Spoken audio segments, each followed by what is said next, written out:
வணக்கம் நண்பர்களே, எல்லோரும் எப்படி இருக்கீங்க? நலமாக இருக்கீங்களா? நான் பாரம்பரிய ஜோதிடர் பா. ரவிக்குமார். இப்போ நாம் பார்க்கக்கூடியது ஏப்ரல் மாதத்துக்கு உண்டான ராசி பலன்களை பற்றி தான் இந்த காணொலியில் பார்த்துட்ருக்குறேங்க. ஏப்ரல் மாதம் பிறக்கக்கூடிய தருணம் வந்து பார்த்திங்கன்னா ஏப்ரல் மாதம் 1ஆம் தேதி திங்கட்கிழமை அதிகாலையில், அதாவது மூலம் நட்சத்திரம் 1ஆம் பாதத்தில் தனுசு ராசியில் தனுசு லக்னத்தில் கேது பகவானுடைய திசையில் 242 டிகிரியில் தாங்க இந்த மாதம் பிறக்கப்படுது.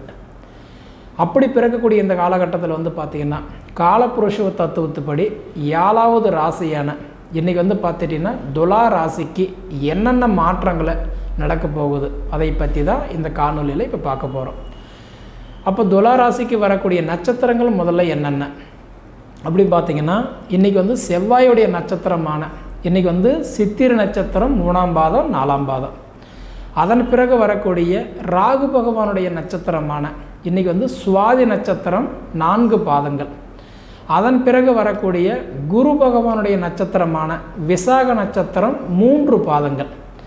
அப்போ வந்து 3 நட்சத்திரங்கள் 9 பாதங்கள் அடங்கிய மிக ஒரு அருமையான ராசி, மிக ஒரு அருமையான அதாவதுன்றது ஒரு அற்புதமான ராசி. இன்றைக்கி கிட்டத்தட்ட பார்த்திங்க அப்படின்னா துலா ராசி. ஏன்னா இந்த துலா ராசிக்கு அதிபதி யார் அப்படின்னு பார்த்தீங்கன்னா சுக்கிர பகவான்.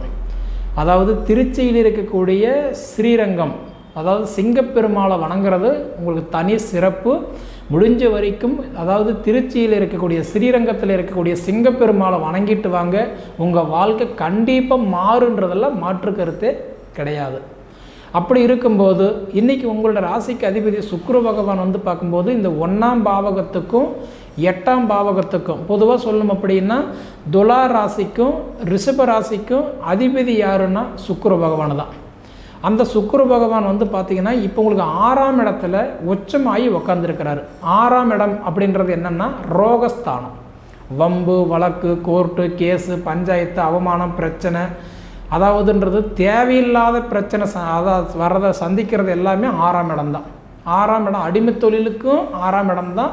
அதாவது 6ஆம் இடம்ன்றது ரோகஸ்தானத்துக்கும் அதாவதுன்றது 6ஆம் இடம் சொல்லுவாங்க. இப்போ 6ஆம் இடத்துல சுக்கிரன் போய் உச்சமாகி உக்காந்துருக்கிறாரு. உச்சன் பார்த்தாலும் சரி, உச்சன் தொடும் பொழுதும் சரி, கண்டிப்பாக பிச்சை எடுத்தால் கூட நம்மளோட தரித்திரமே தீராதுன்ட்டான். அப்போ எப்படி இருக்குன்னா மனைவிக்கு தொழில் வகையில் சிக்கல் வரும், மனைவிக்கு வந்து உடல் ரீதியாக சில ஆரோக்கியங்கள் கெட்டு போகும், சொந்த பந்தத்தினால விரிசல் வரும், ஜாதி ஜனத்தினால பகைகள் வரும், கொடுத்தது கேட்டால் அடுத்தது பகை, வாங்கினதை கட்ட முடியல, வச்சதை திருப்ப முடியல, மொத்தத்தில் ஏன்டா இப்படி இருக்கிறோன்ற நிலைமைக்கு நம்ம வந்து கிட்டத்தட்ட இப்போ ஒரு மன அழுத்தத்துக்கு ஆளாயிருப்போம். கிட்டத்தட்ட சொல்லும் அப்படின்னா இன்றைக்கி இந்தோடைய அமைப்பில் வந்து பார்த்திங்கன்னா இந்த மாதத்துலையாவது நமக்கு கொஞ்சம் கஷ்டம் தீருமா, ஏதோ கொஞ்சம் மாற்றம் நடக்குமா அப்படின்னு நம்ம ஒவ்வொரு தடவையும் ஒவ்வொரு எதிர்பார்ப்போடு தான் நம்ம இருக்கிறோம். அப்படி இருந்தாலும் சுக்கிரனை போய் இப்போ உச்சப்பட்டு உக்காந்துருக்கிறதுனால, ஏன்னா உச்சமாக இருக்கிறதுனால கண்டிப்பாக கொஞ்சம் சின்ன சின்ன நஷ்டங்கள் வர்றதுக்கு வாய்ப்பு இருக்குது. கொஞ்சம் கவனங்கள் வந்து கவனமாக இருந்துட்டிங்கன்னா ஏதோ தலைக்கு வர்றது கொஞ்சம் தலைப்பாட கூட போகுன்ற மாதிரி சுக்கிர பகவான் கண்டிப்பான்றது உச்சமாக இருக்கிறதுனால உங்களுக்கு வந்து பூர்வீக கடன், தந்தை வழி கடன், மனைவி பிரச்சனை, தாய் வழி கடன் இந்த மாதிரி ஏதாவது இருந்ததுன்னா கூட கண்டிப்பாக கொஞ்சம் அதில் கொஞ்சம் கவனம் வைக்கிறது இந்த மாதம் உங்களுக்கு நல்லதுங்க. அதே சமயத்தில் பார்த்திங்கன்னா இன்றைக்கி 2ஆம் பாவகத்துக்கும் 7ஆம் பாவகத்துக்கும் அதிபதினு சொல்லக்கூடியவர் யாருன்னா செவ்வாய். அந்த செவ்வாய் இப்போ 5ல் வந்து இப்போ பகையாக இருக்கிறாரு. 5ஆம் இடத்துல செவ்வாய் பகையாக இருக்கும்போது, ஏன்னா சனியோட சேர்க்கையாக இருக்கிறாரு இல்லைங்களா, 5ஆம் இடம்ன்றது வந்து புத்திரஸ்தானத்தில் செவ்வாய் பகையாக இருக்கும்போது குழந்தை பாக்கியத்துக்கு கொஞ்சம் தாமதமானாலும் ஆச்சரியப்படுறதுக்கு இல்லை. ஏன்னா இப்போ சனி வந்து என்ன பண்ணுவார்னா, அதாவது சனி தடுப்பார் எவர் கொடுப்பார். பொதுவாக சனி ஒரு விஷயத்தை தடுக்குதுன்னா யாராலையும் கொடுக்க முடியாது. அதனால் சனி கொஞ்சம் இப்போ வந்து சனி கூட செவ்வாய் போய் சேர்ந்துருக்கிறதுனால புத்திர பாக்கியத்துக்கு கொஞ்சம் தடை வர்றதுக்கு உண்டான நேரம் இருக்குது. உங்களுடைய சுயஜாதகம் ஒரு தடவை பார்த்துக்கிடுங்க. ஏன்னா உங்கள் சுயஜாதகம் நல்லா இருந்துச்சா புத்திர பாக்கியத்தில் குறையில்லை. அப்படி இல்லைன்னா இந்த மாதத்தில் வந்து 100க்கு ஒரு 70-80% பேருக்கு கொஞ்சம் புத்திரபாக்கி தடைபடுறதுக்கு கொஞ்சம் வாய்ப்பு இருக்குது. அதையே மீறி நல்லா இருக்குது கொடுத்துருக்கிறாரு அப்படின்னா உங்கள் ஜாதகம் நல்லா இருக்குதுன்னு எடுத்துக்கலாம். சரிங்களா? அதே சமயத்தில் வந்து பார்த்துட்டிங்கன்னா 3ஆம் பாவகத்துக்கும் 6ஆம் பாவகத்துக்கும் அதிபதினு சொல்லக்கூடியவர் யாருன்னா குரு. இப்போ வந்து பார்த்திங்கன்னா தனுசு ராசிக்கும் இன்றைக்கி மேன ராசிக்கும் அதிபதி யாருன்னா குரு பகவான். அந்த குரு பகவான் இருக்க வேண்டிய இடம் வந்து பார்த்திங்கன்னா இப்போ மேசத்தில் வந்து பார்த்திங்கன்னா 7ஆம் வீட்டில் வந்து இன்றைக்கி வந்து குரு வந்து பகையாக உட்காந்துருக்கிறாரு. இப்போ புதனுடைய சேர்க்கையாக இந்த மாதம் இருக்கிறதுனால கண்டிப்பாக உங்களுக்கு வந்து பார்த்திங்கன்னா திருமணத்துக்கு கண்டிப்பாக அருமையாக இருக்கும். ஏன்னா 7ஆம் இடம் இப்போ வந்து பார்த்திங்கன்னா குரு வந்து உங்கள் ராசி 7ஆம் இடமாக பார்க்குறாரு, ராசி வந்து குரு 7ஆம் இடமாக பார்க்குறாரு. அதனால் வந்து பரிவர்த்தனை கிரகம் ஆனதுனால 100% இந்த மாதத்தில் திருமணத்துக்கு நல்ல வாய்ப்பு இருக்குதுங்க. ஏன்னா இப்போ இந்த மாதம் வந்து பார்த்திங்கன்னா குரு பெயர்ச்சி அப்படின்றது வருஷத்துக்கு ஒரு தடவை தான் நடக்கும். அந்த வருஷத்துக்கு ஒரு தடவை குரு பெயர்ச்சி நடக்கும்போது இப்போ குரு வந்து பார்த்திங்கன்னா இந்த ஏப்ரல் மாதம் முடிஞ்ச உடனே மே மாதம் 2ஆம் தேதி குரு பெயர்ச்சி ஆகிறாரு. அப்போ அந்த மே மாதம் 2ஆம் தேதி குரு பெயர்ச்சி ஆகும்போது இப்போ உங்களுக்கு வந்து பார்த்திங்கன்னா 7ஆம் இடத்துல இருக்க வேண்டிய குரு வந்து பார்த்திங்கன்னா அடுத்தது 6ஆம் இடத்துக்கு போயிடுவார். கிட்டத்தட்ட பார்த்திங்க அப்படின்னா உங்கள் ராசிக்கு வந்து 8ஆம் இடத்துக்கு போயிடுவார். காரணம் என்ன அப்படின்னு பார்த்தீங்கன்னா மேச ராசியிலிருந்து ரிஷப ராசிக்கு போயிடுவார். இப்போ உங்களுக்கு 7ஆம் இடம், ஏன்னா குருவுடைய பார்வைன்றது வந்து பார்த்திங்கன்னா 2, 5, 7, 9, 11. அப்போ உங்களுக்கு 7ஆம் இடத்துல வரும்போது கங்கண யோகம் கூடி வரும். குரு பார்வை இருக்கான்னு கேட்டிங்கன்னா 2, 5, 7, 9, 11. அப்போ 7ல் குரு இருந்தால் கண்டிப்பாக கங்கண யோகம் கூடி வரும், கண்டிப்பாக நல்லபடியாக ஆகும். அதனால் 100% திருமங்கல் யோகம் கண்டிப்பான்றது வந்து இந்த மே மாதம் 2ஆம் தேதிக்குள்ளார கட்டன்றது வந்து துலா ராசிக்காரர்களுக்கு திருமண பாக்கியம் கொடுத்தே தீருவார். சரிங்களா? அதை விட குருவுடைய பார்வை எப்பயுமே 5, 7, 9 5ஆம் இடமாக யார் பார்க்குறாரு? சிம்ம ராசி பார்ப்பார். அப்போ சிம்ம ராசிக்காரங்களுக்கு குரு பார்வை சூப்பராக இருக்குது.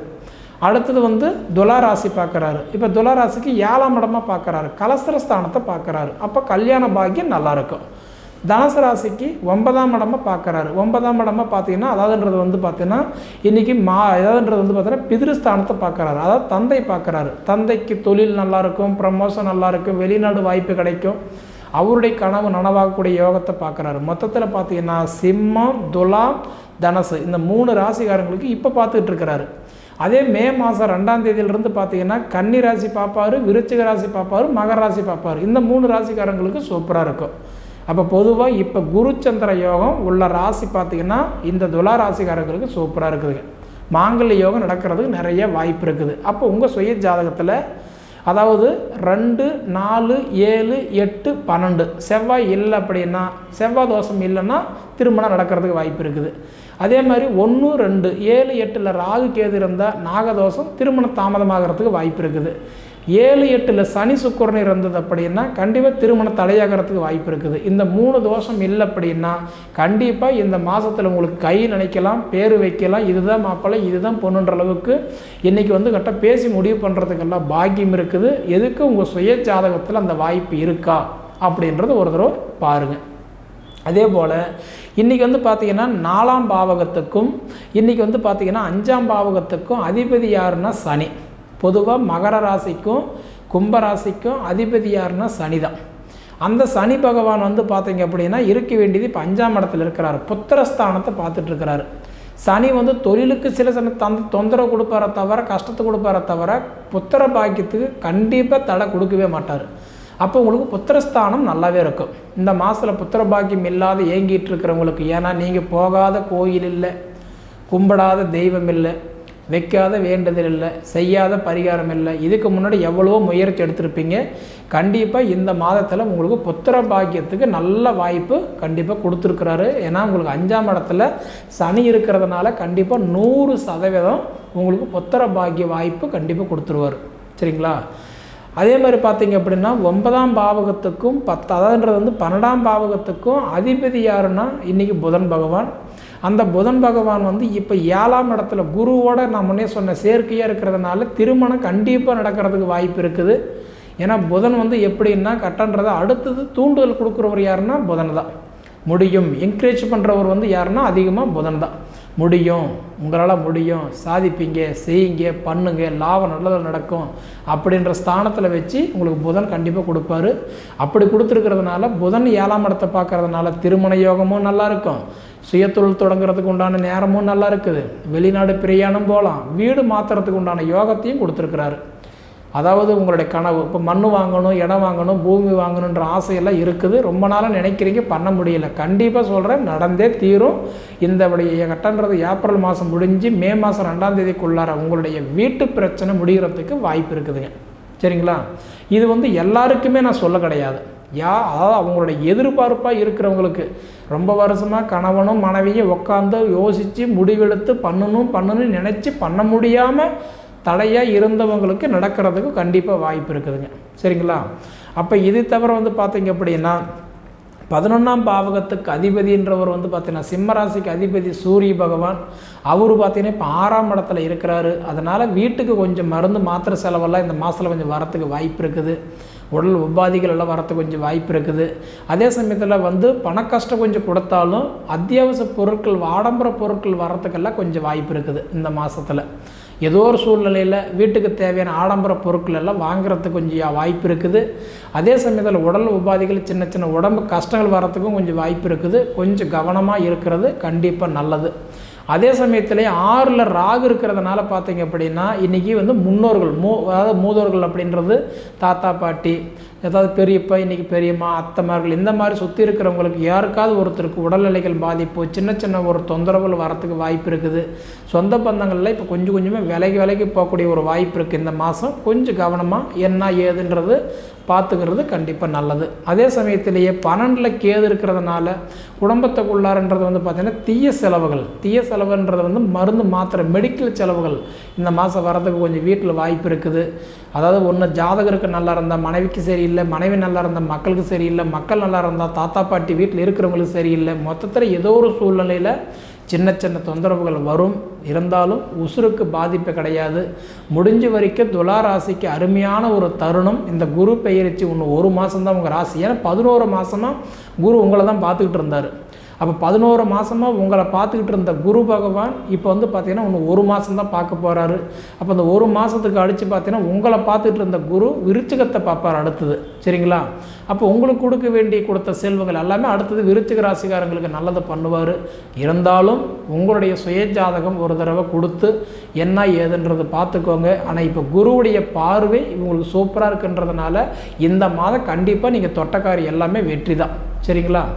சரி நேயர்களே, இதுக்கு முன்னாடி நம்ம ஃபீனிக்ஸ் ஆன்மீக சேனலை சப்ஸ்கிரைப் பண்ணாதவங்க சப்ஸ்கிரைப் பண்ணிக்கோங்க. உங்கள் நண்பர்களுக்கு ஷேர் பண்ணுங்கள். இதை தவிர உங்கள் பொன்னான நேரத்தை ஒதுக்கி இவ்வளோ நேரம் என்னுடைய காணொலியை நீங்கள் முழுமையாக பார்த்ததுக்கு மனசிலிருந்து கேட்டுக்கிறேனுங்க. நன்றி.